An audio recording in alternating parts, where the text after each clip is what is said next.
प्रियंवदा शकुंतला से कहती है कि हे शकुंतले, पहले तुम मेरे 2 वृक्षों में जल सिंचन का जो ऋण है उसको चुकाना, तब ही तुम यहाँ से जा सकती हो।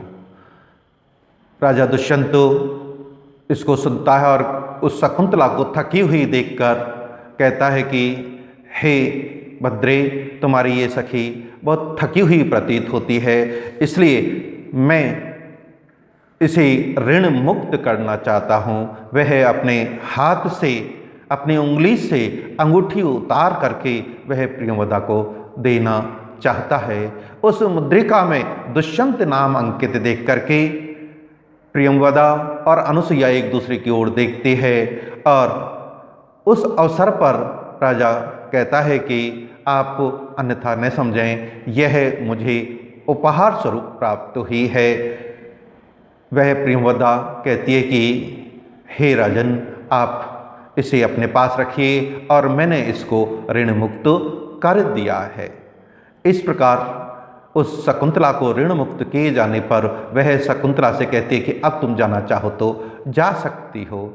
उसी समय जब ये वार्तालाप हो रहा था, राजा दुष्यंत की सेना राजा दुष्यंत को ढूंढती हुई तपोवन की ओर आती है। राजा के रथ घोड़ों को देख करके हाथी वहाँ दौड़ता हुआ दिखाई दे रहा है, जिसके कारण तपोवन में विघ्न उत्पन्न हो गया।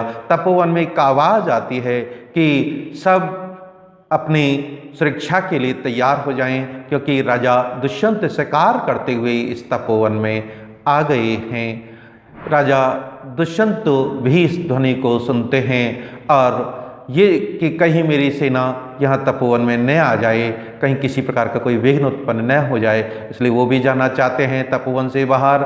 इधर वे तीनों तापस कन्याएं भी इस ध्वनि से घबरा जाती हैं और वो जाना चाहती हैं।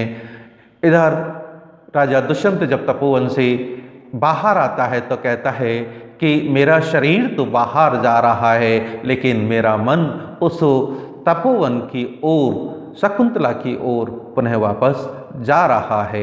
इसी के साथ ये प्रथम अंक का जो कथनक है वो पूर्ण होता है। द्वितीय अंक का कथनक प्रारंभ होता है।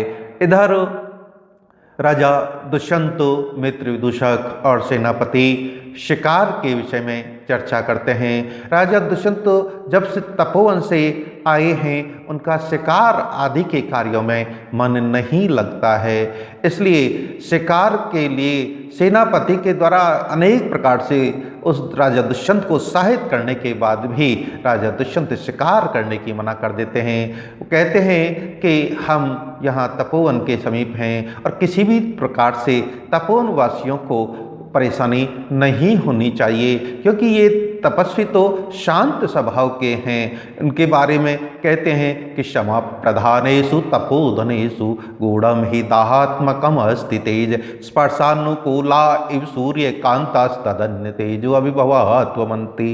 राजा दुष्यंत मना कर देते हैं शिकार के। इसके पश्चात वह अपने मित्र विदूषक से उस शकुंतला के विषय में, शकुंतला के साथ हुए वार्तालाप के विषय में वह बातचीत करता है।